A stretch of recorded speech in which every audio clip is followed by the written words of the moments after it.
안녕하세요. 감성건강 FM입니다. 혹시 요즘 손끝이 찌릿찌릿하거나 자다가 손이 저려서 깬 적 있으신가요? 이상하다. 팔을 좀 오래 썼나? 혈액순환이 안 돼서 그런가? 하고 넘어가신 적 한두 번쯤은 있으시죠? 그런데 말이에요. 이 손끝의 저림이 자꾸 반복된다면 그건 단순한 피로나 일시적인 혈류 문제만은 아닐 수도 있습니다. 특히 밤에 자다가 손이 저려서 깼다. 아침에 손이 퉁퉁 붓고 감각이 무디다.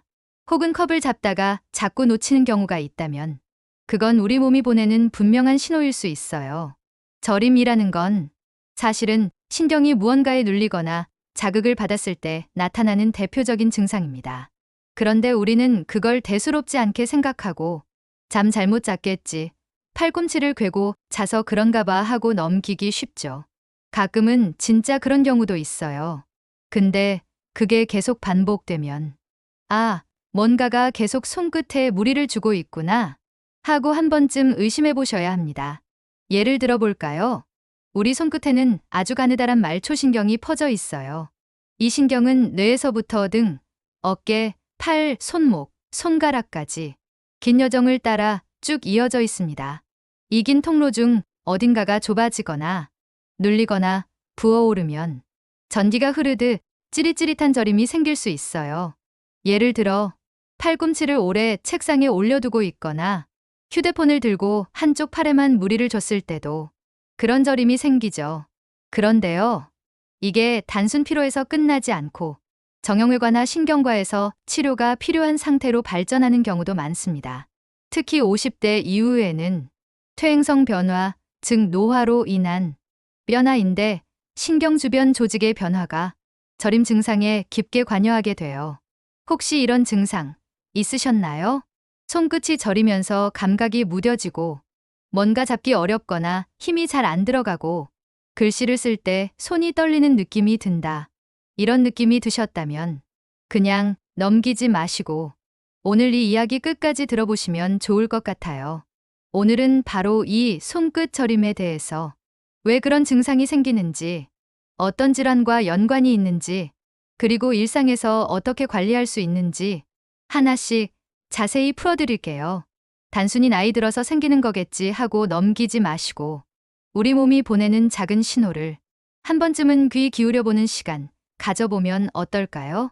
이게 단순한 손저림이 아니라 혹시 척추, 손목, 혈관 혹은 당뇨와 연관되어 있다면 조기에 알아차리는 것만으로도 몸이 훨씬 편안해질 수 있으니까요.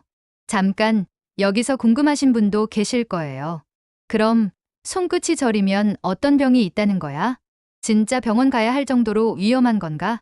이제 곧 2부에서 그 궁금증을 풀어드릴게요. 오늘 이야기 혹시 부모님이나 친구분들과 함께 듣고 계시다면 한 번쯤 너 요즘 손끝 저리진 않아? 하고 물어보셔도 좋을 것 같습니다.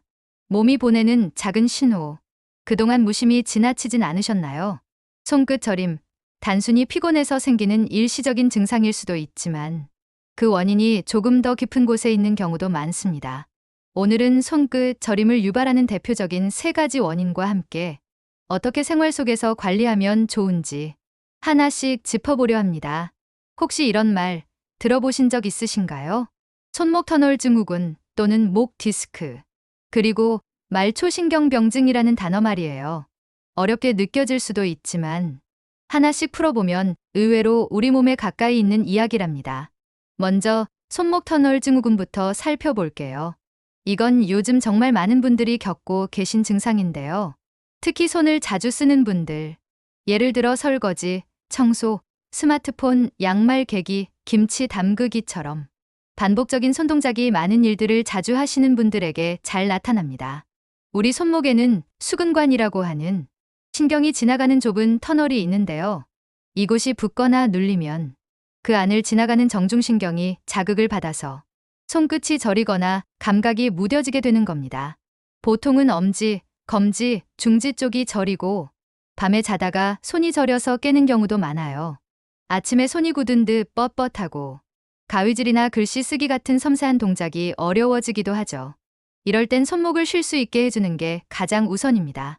손목 보호대를 착용하거나 자기 전엔 온찜질을 해주시는 것도 좋아요.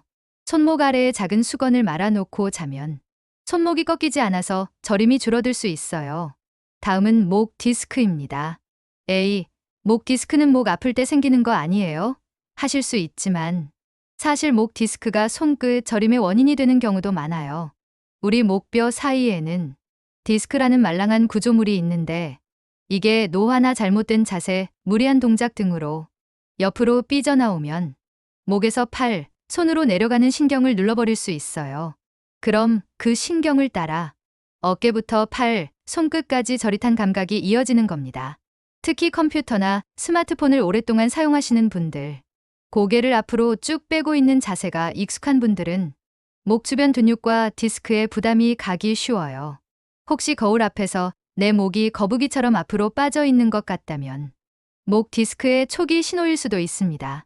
이럴 땐 자주 목 스트레칭을 해주는 것이 좋고, 앉을 때 허리를 꼿꼿하게 세우고 고개는 살짝 당겨주는 습관을 들이셔야 해요. 세 번째는 말초신경병증입니다. 이건 특히 당뇨를 앓고 있는 분들에게 자주 나타나는 증상이에요. 혈당이 높게 유지되면 온몸의 혈관과 신경이 조금씩 손상되는데 그 중에서도 가장 끝에 있는, 즉 손끝이나 발끝의 신경이 먼저 영향을 받게 됩니다. 그래서 당뇨병이 있는 분들 중에는 손끝이 저리다, 발바닥이 화끈거리거나 감각이 없다, 이상하게 자꾸 감각이 무뎌지고 쓰라리다, 이런 말씀을 하시는 경우가 많아요. 이럴 때는 단순히 혈당 수치만 보는 게 아니라 신경 건강까지 고려해야 하는데요.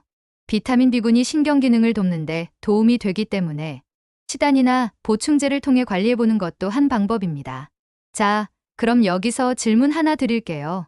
혹시 지금 내가 저리고 있는 부위가 어느 손가락인지 기억하고 계신가요? 의외로 이게 진단에 중요한 정보가 됩니다.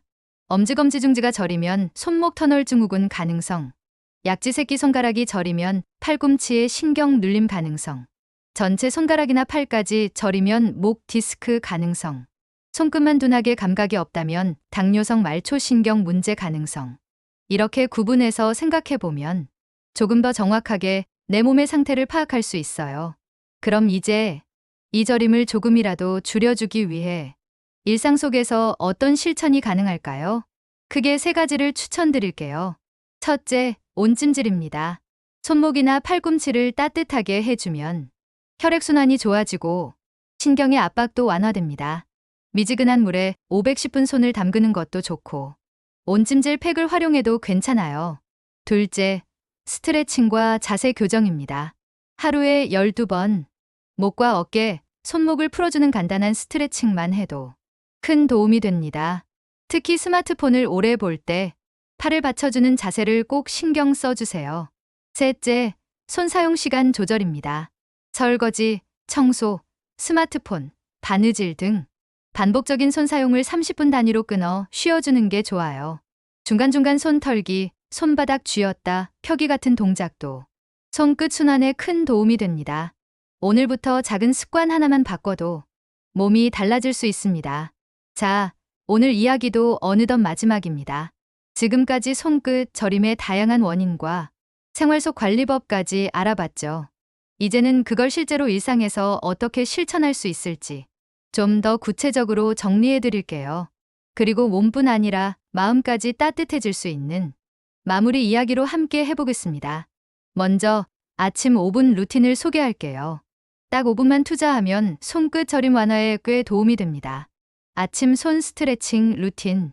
손 털기 10초. 팔을 양옆으로 벌리고 손을 부드럽게 털어주세요. 손끝으로 피가 쭉 빠져나가는 느낌 상상해보세요.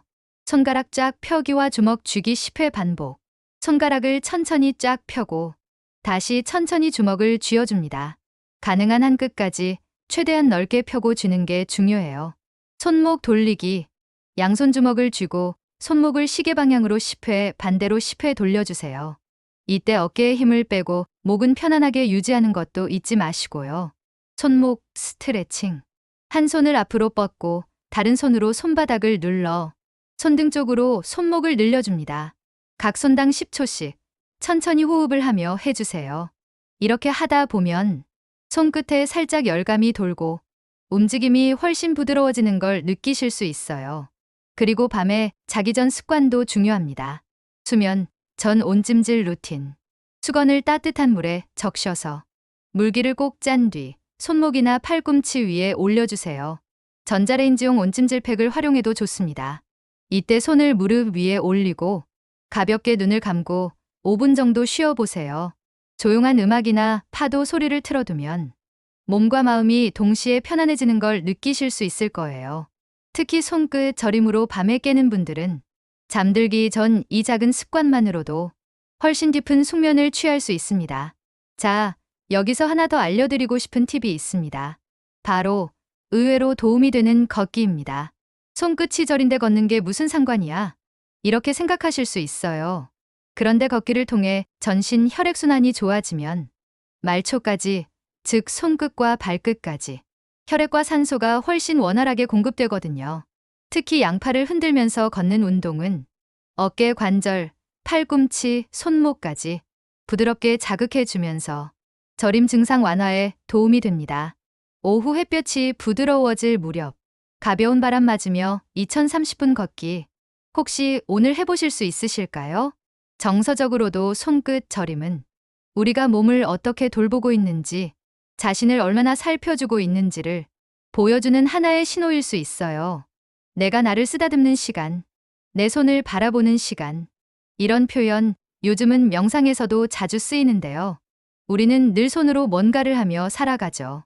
음식을 만들고, 손주 얼굴을 쓰다듬고, 남편의 옷깃을 다듬고, 메모를 하고 인사를 건네고, 삶의 대부분은 손끝에서 시작되고 손끝에서 마무리됩니다. 그만큼 많이 쓰고, 많이 지치고, 많이 무심했던 우리 손. 이제는 그 손에게 수고했어, 미안했어, 고마워. 이런 말도 한 번쯤 건네보면 좋겠습니다. 마지막으로 꼭 기억해 주세요. 손끝 저림은 단순한 통증이 아니라 몸이 보내는 중요한 신호입니다. 지금이라도 신경을 써주면 충분히 회복되고 생활의 불편도 줄어들 수 있어요. 오늘 들려드린 이야기, 혹시 주변에 나 요즘 손이 자꾸 저려 하시는 분이 있다면 꼭 공유해 주시면 좋겠습니다. 우리 모두가 함께 건강해질 수 있도록 말이에요. 오늘 이야기 마음에 남으셨다면 좋겠습니다. 다음 시간엔 팔꿈치 통증에 대해 함께 나눠보겠습니다. 팔꿈치를 굽히기만 해도 찌릿한 통증, 왜 생길까요? 늘 당신의 하루가 건강과 함께 따뜻하길 바랍니다. 감성건강 FM이었습니다. 감사합니다.